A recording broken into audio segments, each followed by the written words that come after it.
Welcome to the IZA Brexit debate, or should it be called the Brentrance debate? Our subject is Dawn or Doom, the effects of a Brexit on immigration, wages and employment. All is to play for, and who knows what will happen. Anything could, maybe even as a result of the votes in this room tonight. I'm Nigel Newton, I'm Chief Executive of Bloomsbury Publishing and Chairman of the Bloomsbury Institute, which is hosting us together with the IZA World of Labor, the evidence-based website for policymakers in the field of labor economics, which covers all those hot-button issues from unemployment and gender balance to, yes, immigration. IZA is the greatly respected Bonn-based worldwide institute for the study of labor and the force behind the website WOLIZA.org, built here in Bedford Square by Bloomsbury. The real question is, why are we having this referendum in the first place? In my view, we shouldn't be. They say David Cameron called it to save his own political skin rather than considering the consequences of putting into play the stability, or at least the equanimity, of the whole nation, Europe as a whole, and parts of the rest of the world. Our distinguished panelists will consider what we do if we stay in Europe. Will we continue to be strangled by Brussels, profitably wasting money and tying us up in red tape, whilst immigrants continue to flow into our nation, which has meanwhile surrendered its sovereignty, as one side would have it? Or what would we do if we leave?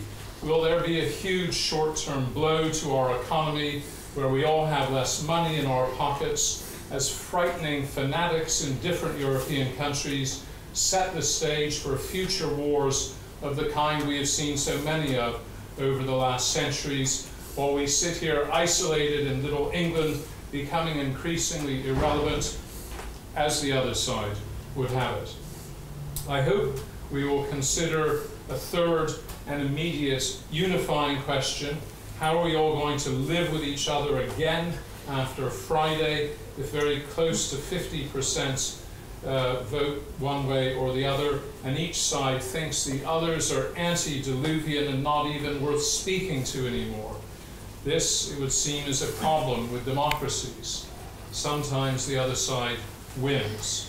We have a scintillating set of panelists with you tonight. Jonathan Portes, Principal Research Fellow at the National Institute of Economic and Social Research and former Chief Economist to the Cabinet Office and advisor to 10 Downing Street on economic and financial issues. Then we have Member of European Parliament Geoffrey van Orden, who has many years' experience working as a conservative within the EU. We have IZA World of Labor contributor Professor Alan Winters of Sussex University, who from 2008 to 2011 was Chief Economist at DFID and is an expert on trade issues and migration. Last but not least, thank you very much to our moderator, Phil Coggan from The Economist, whose weekly buttonwood column on financial markets is an absolute must-read for moderating this fantastic panel.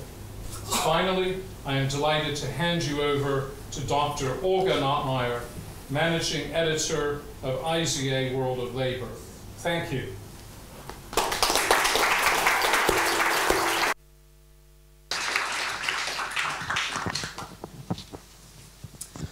Thank you, Nigel, for this very interesting and inspiring introduction. There were some quite provocative elements in there, so I hope our panelists will pick up on that, I'm pretty sure. Thanks also for hosting this event with us tonight, and welcome, everybody. So following this debate from an outside position, I'm from Germany, if you haven't noticed, is an interesting experience. As an EU citizen, of course, I feel strongly about the consequences of the Brexit, of your whole debate here in the UK.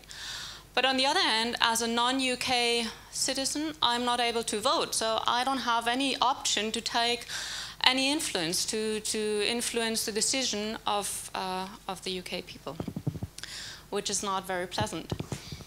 So what can influence a decision? It seems to me that the whole debate is very much driven by emotion. But shouldn't such a historic decision not be based on facts, on knowledge, on empirical evidence? So this is where IZA World of Labor comes into play. IZA World of Labor condenses the existing knowledge about labor economics to assist informed decision-making. Our articles follow a very unique structure. If you want to take a look later on in these books, they are very nicely structured. They discuss the pros and cons, the benefits and disadvantages of several policy-relevant issues based on empirical evidence.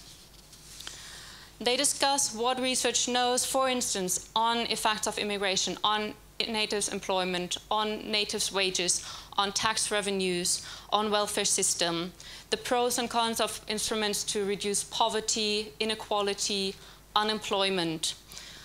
Our author, Alan Winters, who we're very delighted to have on our panel tonight, wrote a very informative and insightful piece on international trade and job regulation. So understanding all these mechanisms and relations is crucial for good decision-making. Therefore, I hope that with World of Labor, we can add to this process of making a good decision. And I look very much forward to the debate tonight, and I'm happy to give the floor to Phil to moderate the debate and wish us all an enlightening discussion and a fortunate outcome for the referendum on Thursday. Thank you.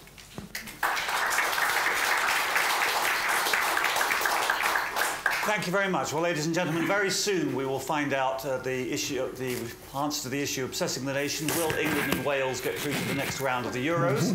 But after that, the other minor issue is this debate. So let's tackle some of the issues and try and get to the facts rather than the emotion. First of all, let's consider what the economic impact of a leave vote would be and whether it would be more significant in the short term or in the long term. Start with you, Alan. Well, I think the economics profession is almost entirely agreed that in the short term there will be a negative impact. One can debate for how large and how long, but there really is, I think, just about no disagreement. Why? Because it will create uncertainty. We just will not know where we're going. And any further shock will involve adjustment, and that takes time and is disruptive. In the long run, it's much more difficult to call.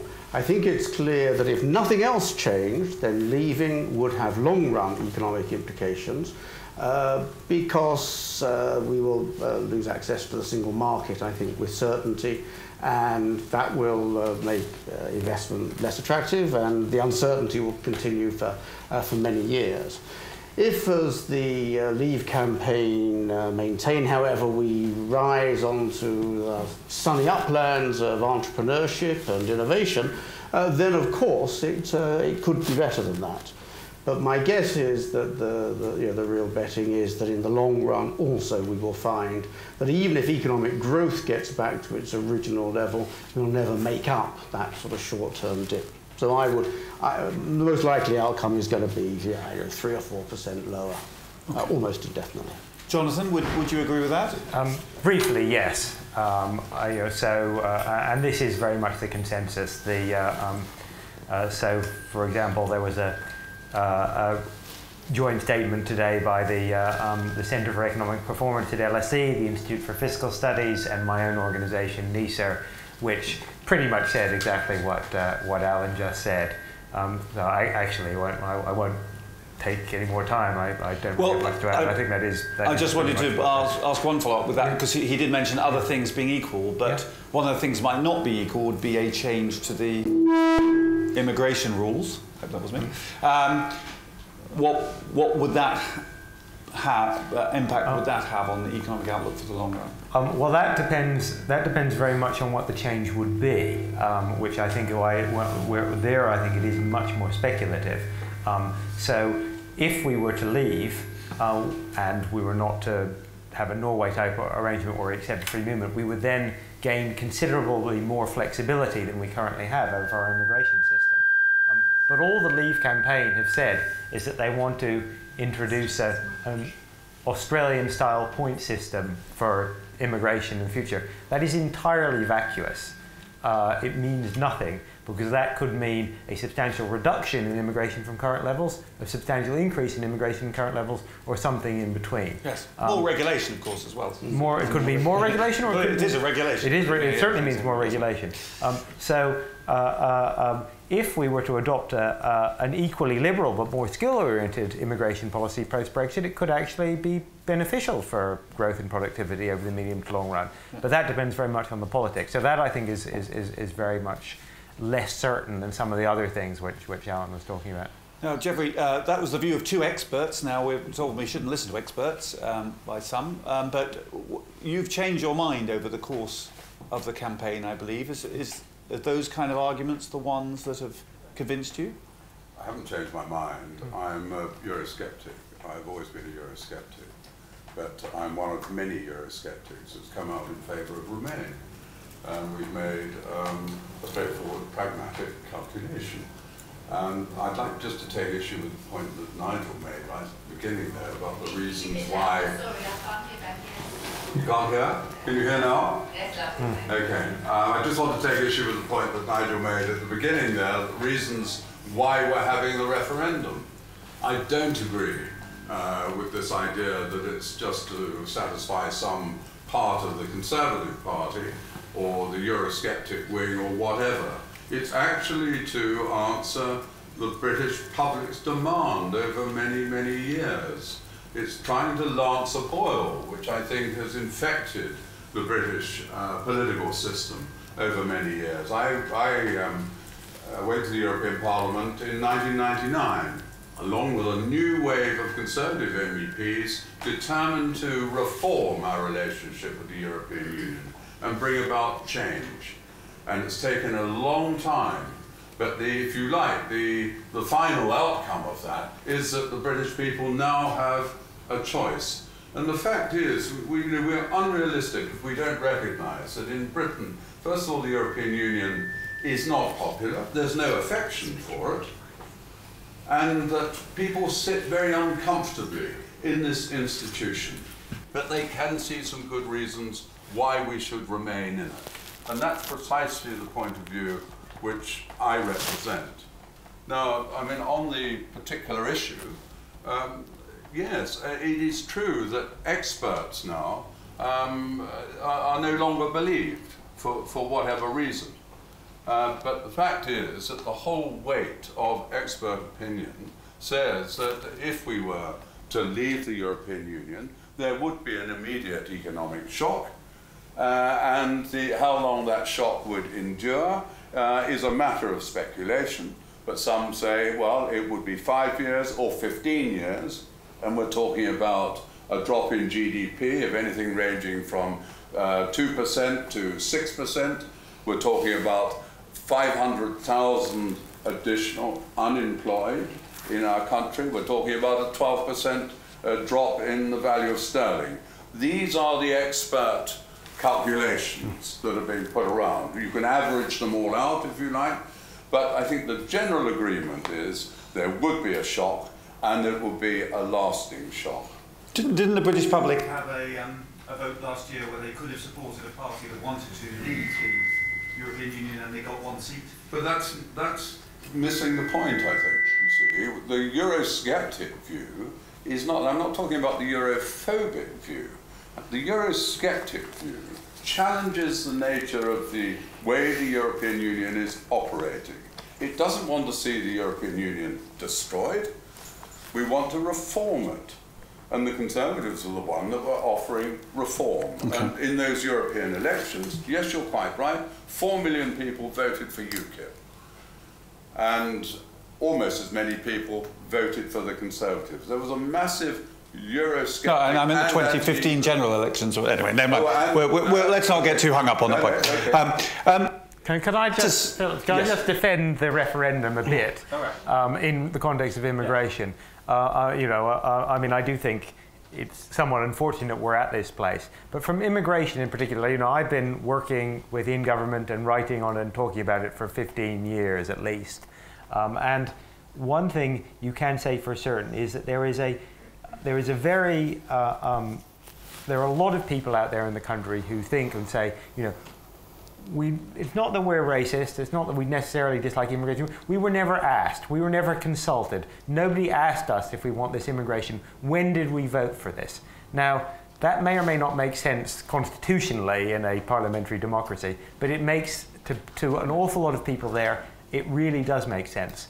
And to my mind, the one really good thing about this referendum is that this will settle it. If people vote reluctantly to remain, well, then the British people will have decided. They may not like free movement, but they will have said that they're prepared to live with it. And I think that's really an important point. But I don't want to get too far down this road. You're going to come back to immigration, I think. Oh, of course, yes. Absolutely.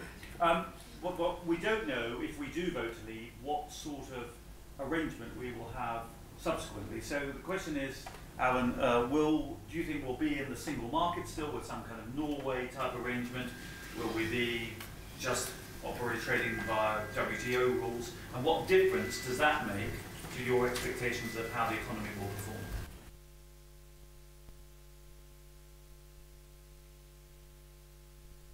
Stay part of the single market. As the conversation has rather suggested, this is a very, very dramatic decision we are about to take. And a political party that at least within a few months of the referendum said, I know you voted to leave, but in fact we're going to stick with the single market, we're going to have to accept the immigration, so hard luck. I think that's completely unviable. And the Leave, members of the Leave campaign are quite explicit that no, the single market won't work. Does it matter? Yes, I think the evidence is pretty strong that it matters a lot.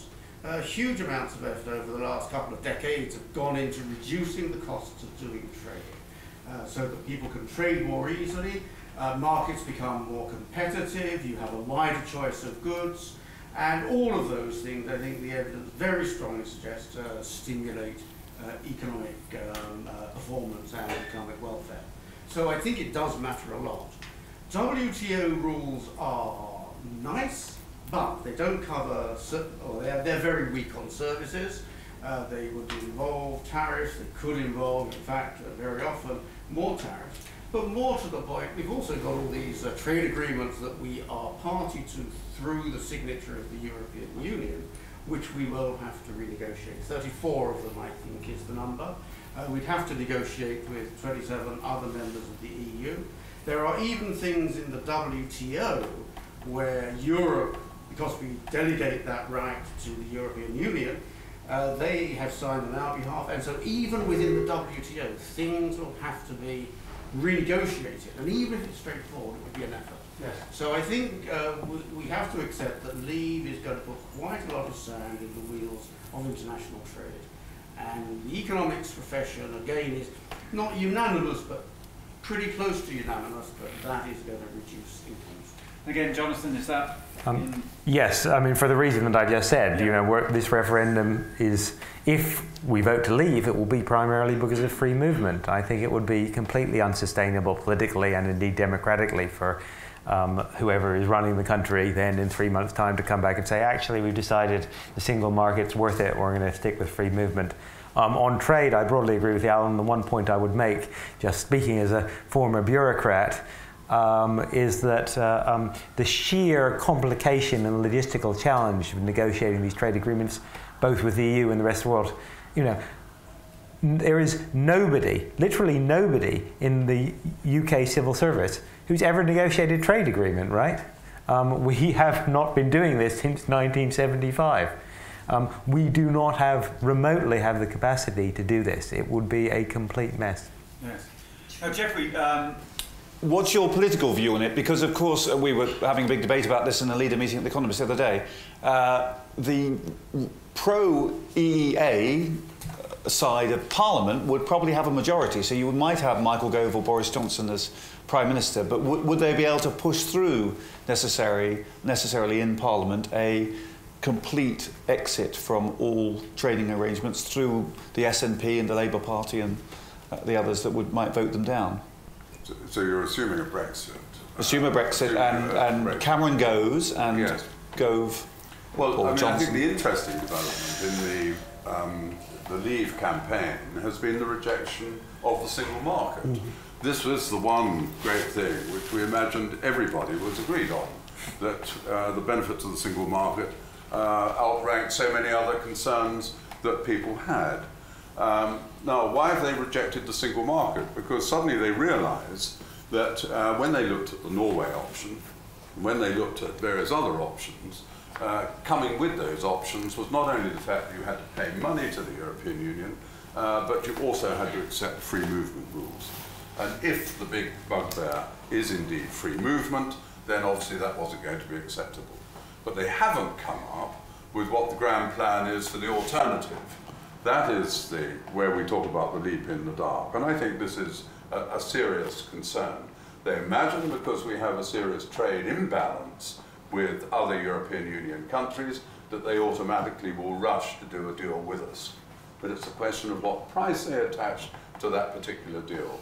And I can't imagine that we'd get a deal that would be better than the deal that we have at the moment in terms of trading with Europe. And by the way, there's nothing stopping us, leave aside free trade agreements, there's nothing stopping us trading with the rest of the world. At the moment, at this moment. I chair the delegation for relations with India. I'm very frustrated that the European Union hasn't made progress on its free trade agreement with India. Nevertheless, our companies can get out there and be selling to India. Belgium sells more to India than Britain does. I think that's disgraceful. There's nothing to stop us. There are German firms, there are French firms, there are Belgian firms, and all the rest around the world busy selling their products. Why aren't we out there seizing the opportunities of all these markets? There's nothing stopping us. You don't need a free trade agreement. Okay, there are benefits in having free trade agreements. You don't need them, you can be doing it.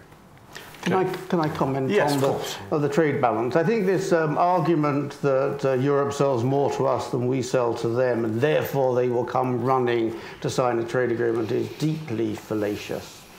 The issue is that Britain sends half its exports of goods to the European Union, slightly under if you add services in. The typical member of the European Union sends 5% of its exports to Britain.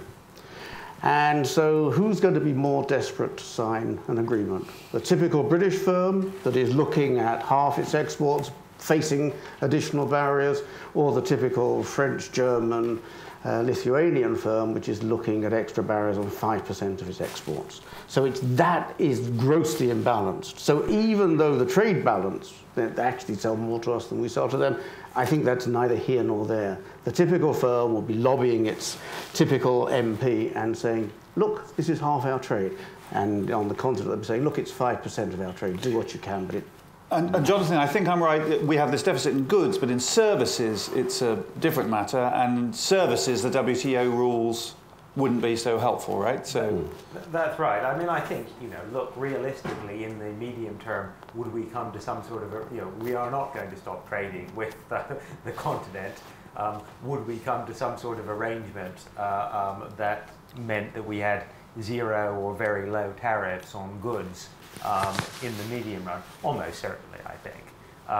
But we might well find that there were more barriers to services than we currently face, and perhaps even worse, that we didn't share from any future further integration of trade and services within the single market, which of course is our comparative advantage. So, in the long run, that's what we need to do. I want to make sure we focus on the labour market, because that's the whole point of the... Can I just say, I mean, we don't have a single market in services. No, but they're trying to... One of the great weaknesses. Yeah, trying to create one, yeah. One of the things that needs to be addressed. Yes, of course, we have a commissioner in there supposed to be working it out. That's all I know. Let's focus on the labour market, because that's the whole point. So let's assume that all three of you roughly think this is right, that we end up with a non-EEA arrangement, so not in the single market, not freedom of movement, therefore. What would be the impact on the labour market, Alan? What would be the impact in terms of wages, employment, and so on? On average, it's very, very clear that if if you're wasting more money on the cost of doing trade, you do less trade, you have less activity, there will be fewer jobs and or lower wages. There's just no doubt about that. If you lose 5% of GDP, you cannot maintain the same real wages. Within that, there might be particular bits of the labour market that do better than they would otherwise have done, but on average, I think it would be very grim. Now, how that will be spread between unemployment and lower wages is more difficult to call. Britain does have a flexible labour market, and therefore you would expect that after an initial shock, we actually will get employment back to around unemployment down to the sort of levels we've got now, employment up to those sorts of levels that we've got now. So in fact, I think the outcome will be that just real wages will be 3, 4, 5% lower. Okay. Jonathan, I'm sure this is a very sophisticated audience, but can you answer the same question? Might you just go through the lump of labour fallacy, just in case there's anybody here who hasn't quite got that? Yeah, so you have, for the labour market, immigration, of course, is much more important, is quite important. So you have to take into account the impact on both trade and immigration.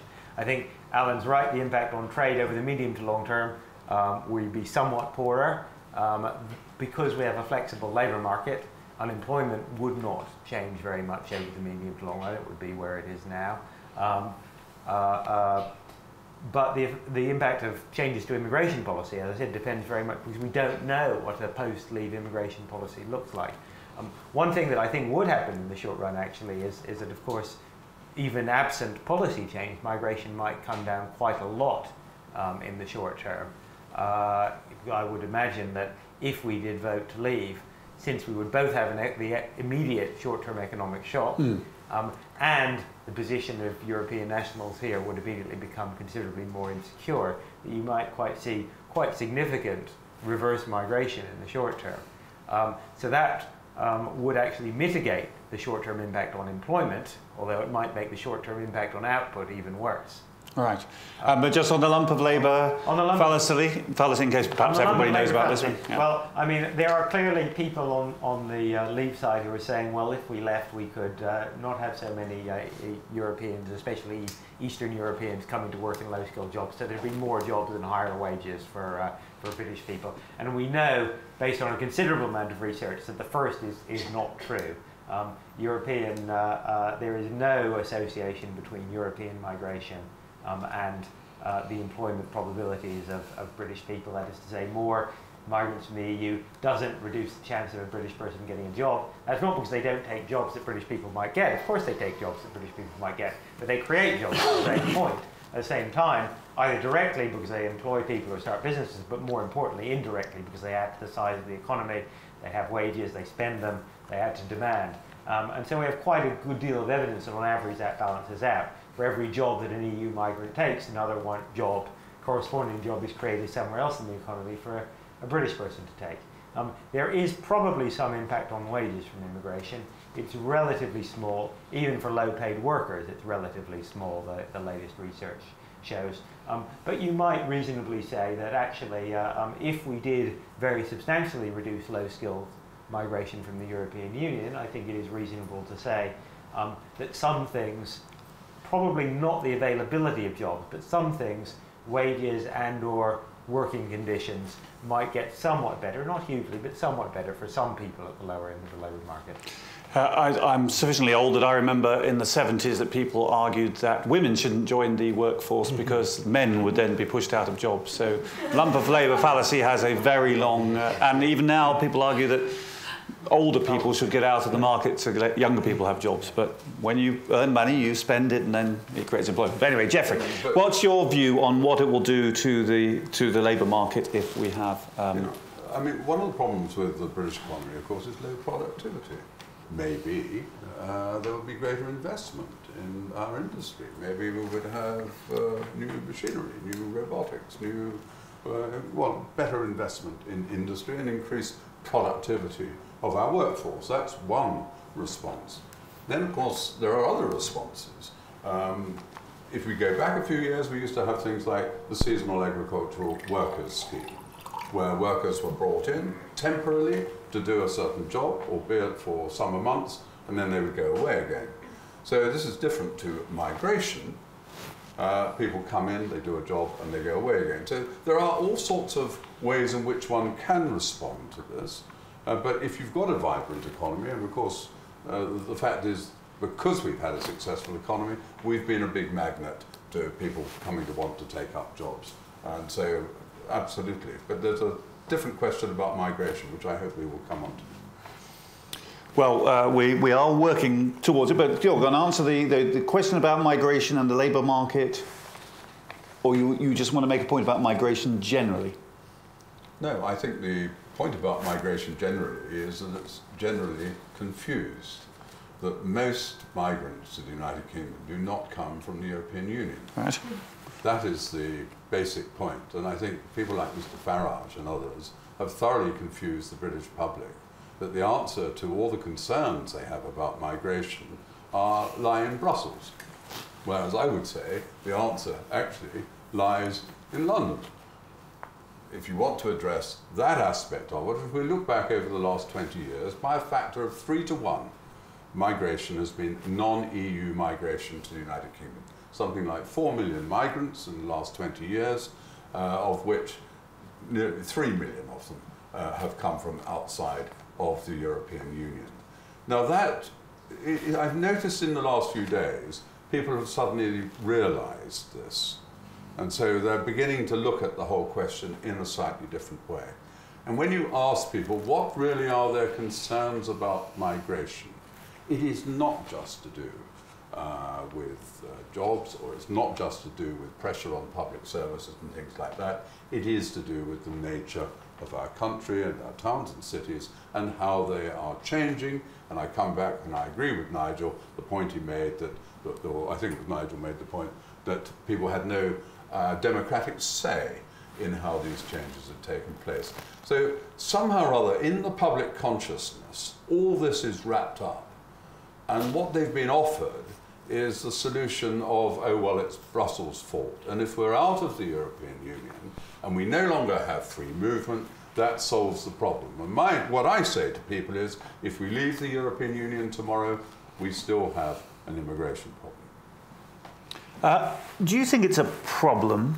Alan, I know 26, my doctor's from Egypt and the other GP is from Germany, and my mum, when she was in a nursing home, was cared by people from Philippines and Bulgaria. So is immigration a problem, or do immigrants actually work and support public services as well as form a drain on them, as some people would view? In general, migration is not a problem, exactly the reasons that Jonathan pointed out. More people earning is more demand, and migrants bring slightly different sets of skills that complement the skills that we have here.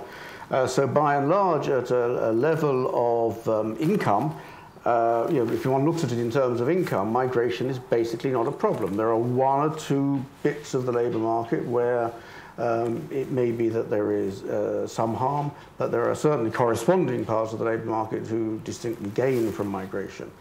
Now, so I think that the idea that the migration is solely an economic problem is indeed not a useful way of thinking about it.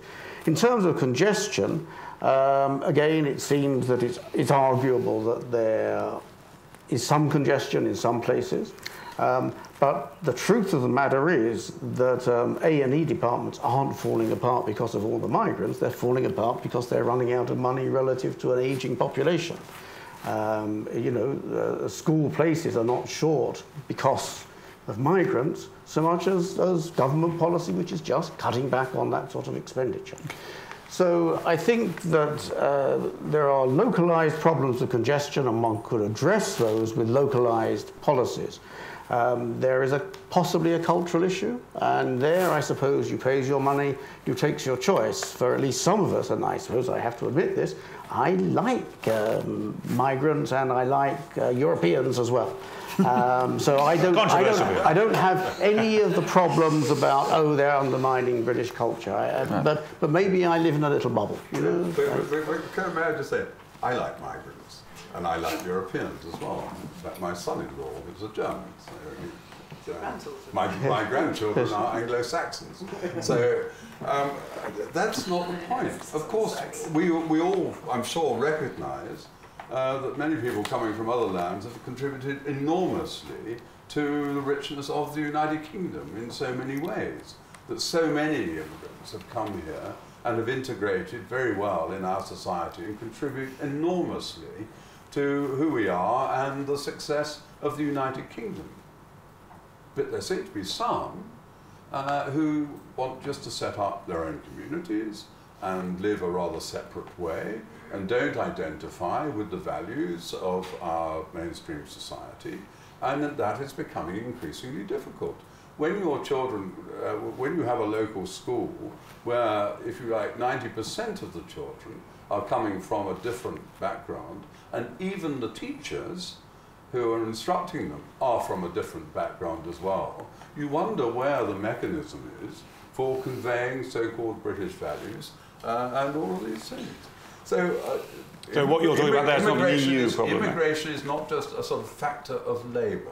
No. It's a far more significant element than that. And this is, if we don't recognise it, and I have to say, this has been the problem with our mainstream political parties. They've refused to recognise that there were some problems here. Well, fair enough, but we are here to talk about the labour market mostly, so I want to get back onto that. So let's imagine that Brexit wins and the Gove-Johnson sweeps away regulations as they want to, whichever one of them is Prime Minister. What would labour market regulations, Jonathan, do you think be a significant part of the regulations that they want to see swept away? Is Britain a particularly heavily regulated labour market? Well, no, of course not. On any of the international indices of labour market regulation, Britain comes pretty low or high, depending which way you look at it. We have a pretty, as Alan said, we have a very flexible labour market, and the fact that we have relatively low unemployment and very high job sharing is an indicator of that. The Leave campaign have failed, as far as I know, to identify a single labour market regulation that they'd actually like to get rid of. And I think that's significant because the occasions when they haven't done that have been when they've been put on the spot by public audiences in question time style debates, and then they say, oh no, of course we don't want to reduce any protections for working people, which shows that they know that, or they perceive it to be politically toxic to suggest that actually they would abolish even the things which the UK was unhappy about at the time, like the Working Time Directive or the Maternity Rights Directive. And there might be a little bit of tinkering around the edges conceivably, but any sort of significant overhaul of labour market regulation, I think, is pretty unlikely. And do you agree with that? I'm slightly more cynical, actually. I mean, one, I think it's sure they haven't said, but it doesn't mean to say they haven't thought about it. And secondly, imagine the following scenario. We have Brexit, we have this slump we've all agreed about. Unemployment goes up, the public sector deficit becomes worse and worse, so we have more austerity. What is a right-wing government going to suggest we should do? It's going to say have to make the labour market work even better. And you know what? We'll have to move some of those regulations, so you all work harder. So I certainly can imagine a scenario where it does start to come undone after a year or 18 months. And Geoffrey, you're obviously an opponent of EU regulation. Is it labour market regulation that you don't like, or is it what other sorts of regulation are you particularly concerned? Well, the Working Time Directive is second only to the Renewable Energy Directive in terms of its costs on British business and our economy. It's calculated that the Working Time Directive costs 4.3 billion pounds. Wrong. Well, that is who calculated that it? was the ex-ante impact assessment of what it would cost by the government. Subsequently, there's been an ex-post impact assessment of what it actually has cost, and essentially there's no identifiable cost. This is exactly the same as what happened with the minimum wage when ex-ante, a number of economists said, oh, it'll all be a disaster, it'll all be terrible. Made some back-of-the-envelope calculations, which turned out, in practice, to be complete fiction. We have an ex-post evaluation. We know that the working time directive, it may have caused some minor problems in some areas, but essentially, in macroeconomic terms, the cost of the working time directive has been essentially zero. We know that. Sorry? Yes, because we've got up there, yes. And do you agree with that as a Labour economist, Alan? It's not a study that I know, but yes, it seems to be quite plausible that that is the case. I mean, the sort of the Labour, the working time directive is not terribly constraining. Right. I want to open it up for questions. So much for the experts. That's the problem. Yes, well, the experts have adjusted their view, I suppose. Yes. But that's the rational approach to science. Well, you say that, but it does confound common sense, doesn't it? If you think that all these regulations, which business complains about so much, actually are having no economic impact. But, I mean, I've had to look at this. The World Bank survey on the ease of doing business, for example, ranks us 6th in the world, 1 behind Hong Kong and 1 ahead of the US. So, and if you look at international surveys of ease of doing business, Britain comes very high, much higher than all sorts of countries. So it's the Express did a whole list of the worst regulations of the EU, and I think the top was the rule against excess packaging, and the second was some rule against maltreatment of animals in transport. And I don't know, most British people will probably worry about that. A whole lot of data protection and all. There are costly EU regulations, yes. but I don't know a single economist who doesn't think that the damage to the UK economy coming from domestically imposed regulations, particularly planning and housing, isn't greater than that by a factor of 10 or 100. So I'm agreeing with Geoffrey here, as you said on immigration. A lot, things that we claim are Brussels problems are often our own fault. Well, sorry, go on. So-called gold plating. Yes. Yes. Oh, very good at regulation. It's where British civil servants put a whole lot of new rules and everything that add to regulations coming out of Brussels. So that certainly happens. We've got a big audience, so I want to let them have the chance to ask the experts here. So if you raise your hand and speak, I don't know if there are microphones in the audience, then could be. Yes. So there's a gentleman with glasses at the back there. Yes, sir. Well, firstly, thank you for supporting my view of programmatic. But what you haven't spoken about is Europe as a broken model. That Greek debt is taken over, that it can come back, the economy will come back, that the youth unemployment in southern Europe is something that is unsustainable. Is it not a risk to stay where Europe will implode anyway? Okay. Well, supposing we were outside and Europe imploded, it would be extremely difficult for us anyway. I guess if we stay in, we are slightly more committed. The economy is slightly more oriented towards serving Europe, so we are slightly more at risk. But to be perfectly honest, in a sense, Europe as a failed model is really a second-order issue so far as this is concerned, particularly given that we've got opt-outs from a number of things that the failure might be due to. You are exactly right that youth unemployment is at catastrophic levels in much of the continent. Much of the continent, I think, does need seriously to address these problems. But it makes, I think, a rather small difference to how we should view our Not in position. Germany, right? Germany has fairly low youth unemployment because, Yes, it varies. It's not varies intrinsic from country. Germany went through an extremely dramatic labour reform in the 2000s, and in a sense, is still living off having got its house in order. The house has stayed reasonably much in order. I think there are people who worry that the Germans are giving that away, but they're in a reasonably good shape. Geoffrey, you? It's precisely British exceptionalism which is why I'm in favour of Remain. We've got to nail down all those areas of British exceptionalism and pursue the reform agenda in Europe. And we're in a very excellent position if we can do that. One of the long-standing exceptions, of course, is we're not in the Eurozone. And I think actually what you're referring to are the problems of the Eurozone, where clearly the one-size-fits-all does not work for an economy like Greece or Portugal or Spain compared with Germany, for example. There was a bearded gentleman in the middle there. Yes, sir.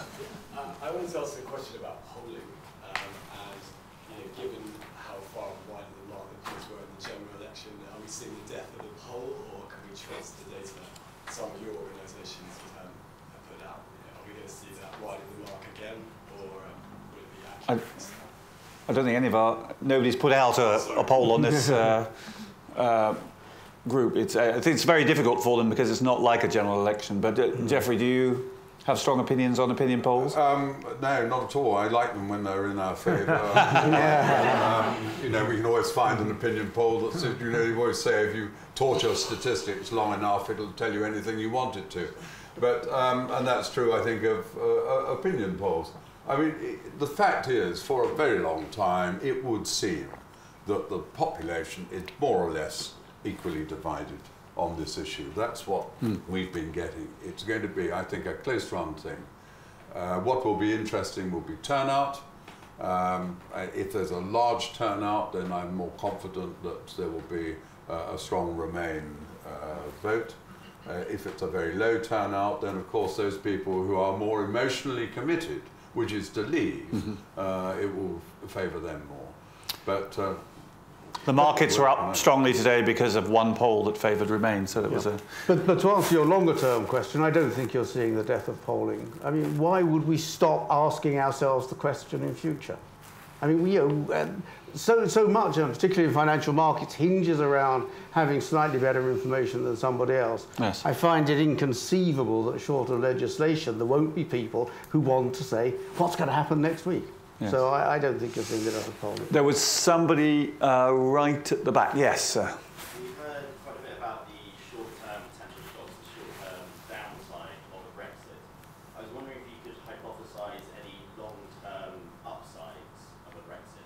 So any future situations I think, where we're better. Jonathan, you've done some work on this where I did see you suggest some potential.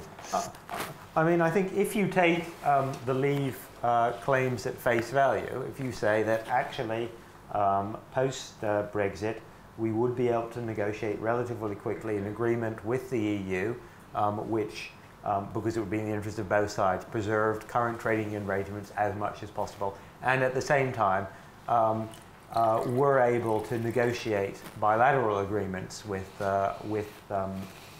China, with India, the US, which it's fair to say the EU has not done so, as Geoffrey said. We've been trying to negotiate one with India for God knows how long, and failing. Frankly, TTIP, the one with the US, is going nowhere slowly. I personally think it's a stretch to think that we would do that much better on our own, but the Leave campaign argue that we would be able to negotiate, that because it's just one of us, rather than having to get a competition, we would be able to negotiate agreements with those countries much more quickly. Under those circumstances, then in principle there's no reason why Leave shouldn't be economically neutral or indeed beneficial over the medium to long term. At the same time, again on immigration, if we use the increased flexibility from having more control over our immigration policy to have a much more restrictive policy, I think would be quite damaging economically. But in principle, we could use it to have a genuinely Australian-style policy, which would mean, if you, in quantitative terms, considerably higher as well as more skilled immigration, that too would be good for the country, both in terms of the size of the economy, but also in terms of productivity and prosperity. So there's no reason in theory. I think it's there are perfectly conceivable scenarios under which we do as well or better under Leave. I mean, but and this is more a question for a political scientist and economist as to how plausible, and indeed for the electorate as a whole, to judge how plausible one believes those scenarios are. Okay. Yes, right at the back, sir. Imagine that Britain would remain in the EU. How do you see the possibility of further special deals of the UK with the European Union, or would you just need to accept, so to speak, the common decision which we make in the European Union? Right, so that's a good question. We haven't really contemplated remain. So, Geoffrey, you'll be there. Yep. Which one way or another? I will be there, and I will be putting as much pressure as I can on our government to make sure we take a very strong position in regard to the European Union. If we were to vote to remain, it would be quite wrong for them to draw the conclusion that this was game over. Everyone now is committed to the great federal project of the European Union, full steam ahead.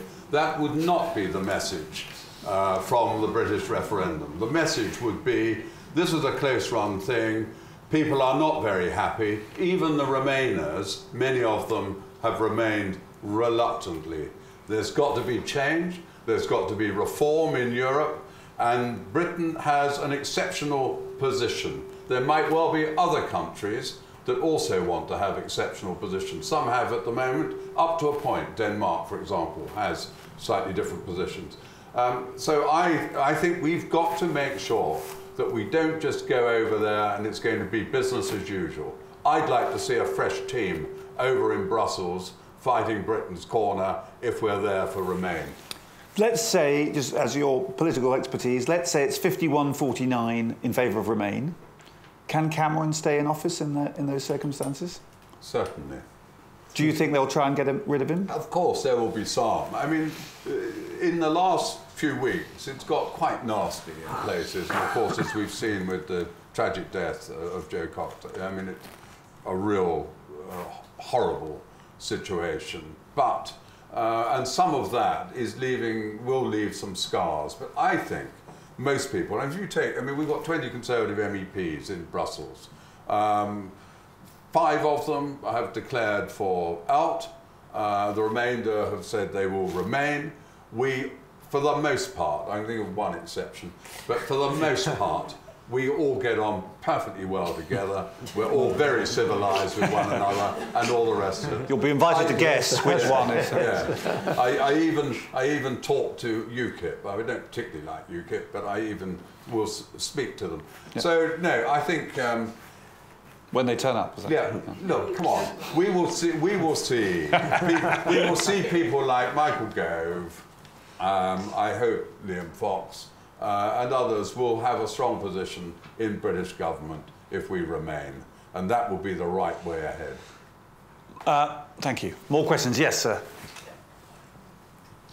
We have been seeing a lot of debate about trade, but not much has been said about foreign debt investment, for example, and the risk of actually relocation of multinational, etc., to other European countries. And actually also the statistics around are not very, very kind of rich, and we don't have much. So what's your position about that? Okay. Alan, I think 44% of FDI comes from the EU. That may be right. I think, yes, I think that is about the number. But I think the issue with foreign direct investment actually is much more firms from outside the EU using Britain as their base. And if we were not part of the single market, which I think is an implication of a vote leave, then I think we would be significantly less attractive for many multinationals. They come to Britain not just because Britain is a nice place to be and they like the weather, or they like us, or even that we've got a market of 60 million people. They come because we're the route into a market of 500 million, and we will be much less so. So yes. No, I think it will be, this is very vulnerable. Jonathan, you agree with that? Yeah. We have seen some banks say that they would have to move some staff over for things like euro clearing, and you need to be passported into the EU. So I mean, I think I would distinguish between multinationals for manufacturing. So what will happen, Nissan is not going to pick up and leave Sunderland. The damage there would be in terms of future investment projects would be more likely to go elsewhere. For the financial sector, where you're not talking about big, heavy chunks of machinery and so on, you're just talking about people. Yes. You can, in principle, pick up and leave, and I think the chances that some banks at least would move there, and you can do it much quicker. The chances that some financial sector institutions would move their HQ operations and certainly their euro-denominated trading operations to Frankfurt or Paris very quickly, I think it's highly probable. Right. Geoffrey, you? Well, I agree with all that. I mean, there's been a big fishing expedition from Paris trying to attract elements of the financial sector over there, to some extent to Frankfurt and that as well. Undoubtedly it would have an effect. If we were out of the European Union, then I do think they would introduce legislation there that would make it extremely difficult to transact euro in non-Eurozone countries, all those euro transactions. That would be to the great disadvantage of the City of London. So I think it would be quite damaging to the city. On the manufacturing side, absolutely right. The classic example is the British car industry. We produce more cars than we've ever done. Most of those manufacturers have funny foreign names, but they invest in Britain. They export 80% of their cars to Europe. And they invest in Britain because they have unfettered access to the single market. And I think that's something we need to make sure we hang on to. Thank you. Another question from the audience. We got one? No? Okay, I'm going to go, we're getting close to the end, so I'm going to ask you for probabilities.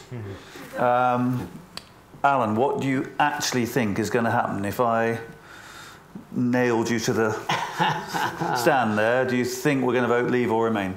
Gosh, well, I am certainly not an expert when it comes to this question. No. I'm very worried, but I think we probably the probabilities are somewhat more in favour of remaining, but not by a huge amount. Right. Geoffrey? If you'd asked me 5 or 6 days ago, I'd have said I thought we were going to leave. Ask me now, I say I think we'll remain. I go with the bookies. The bookies are going for So what do the remain. bookies go on? That's the question. Exactly. But, yes. We asked the taxi drivers. Well, then I think it would be 100% leave. Jonathan? Uber drivers are remain. I agree. I mean, in the sense that I don't think any of us have any particular inside information. I don't think there is any particular inside information. So, if the financial markets, the betting markets, are saying 35 to 40%, say, probability of leave, and that the most likely outcome is something like 52-48. I think that sounds about right to me, but I'm quite prepared to be proved completely wrong. Yes, it's going to be a very tense night. Chance for one last question before we close. Anybody in the audience? We haven't had a woman ask a question, and we haven't got a woman on the panel, so it would be good to someone. Yes, thank you very much. Well done. Are trying to make their decisions, and they're trying to look to evidence to help them do that, find facts, as you know, particularly the economists have referred to this evening. Where would you advise them to go? Are there any sources that you think are, or that we can apart from the Economist, you mean? Yeah. Well, yes, the Economist. Alan, where would you look for facts? Well, I mean, I think the responsible press, the Economist part of that is certainly part of it. There is, and there are institutions. I think the comment about the IFS being in the pocket of the European Union was scurrilous and disgraceful. So I think places like the IFS and NISA, there is a body called Britain in a Changing Europe that's supported by the Economic and Social Research Council, which goes to immense trouble to try and make sure that it is neutral. So I think there are places that you can get, but some facts and some analysis. I mean, we're talking about the future. We're talking about huge uncertainty. You know, there aren't facts about what life will be like on Friday. There's some facts that support some analysis. But you can get balanced analysis, I think, from a variety of people. There is full facts in there, which does try to fact check, fullfacts.org. Yes. Jonathan, apart from NISA, which obviously is the gold standard. I mean, what Alan said, but he's got it slightly wrong. UK in a Changing Europe. It's the the Economic and Social Research Council funded program, of which I am a senior fellow, in common with a about a dozen or so other academics covering economics, law, political science, and so on. Our website is UK and, that's not an and sign, it's AND, so ukandeu.ac.uk. We have produced fact checks of both sides' claims in conjunction with Full Fact. We did a partnership with them. We also today produced a SWOT, strengths, weaknesses and opportunities and threats of Britain's membership of the European Union and what would happen if we leave or remain. We are strictly impartial, we're obliged by the ESRC to be impartial. Do go and read it. And what do you look at? Well, it's not necessarily what I look at, but it's a dear old BBC. Even have a very good fact checker, which is worth looking at. But you know, get in touch with me. I'll give you the answer. On that completely unbiased note, I'd like you to thank the panel for their expertise. Thank you very much.